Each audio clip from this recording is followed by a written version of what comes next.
in this video, I'm going to show you how to turn on or off incognito mode on YouTube.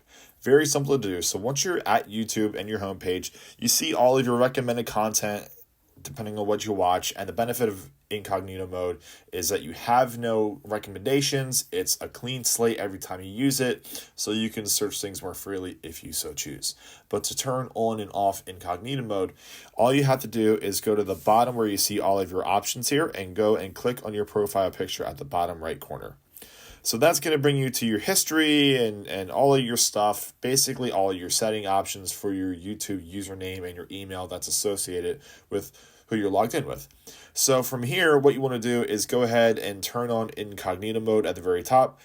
You'll see it in a number of options here. So go ahead and click on turn on incognito. And then you're here in an empty tab in incognito mode that you can go ahead and search through stuff if you want to. And if you want to turn off incognito mode, all you have to do is go back to that profile picture at the bottom right. Here it says you because there's no information there. So go ahead and do that. And then you'll see here is turn off incognito mode at the very bottom here. And it will re-log you into the email that you're associated with before you turn it on. And there you go.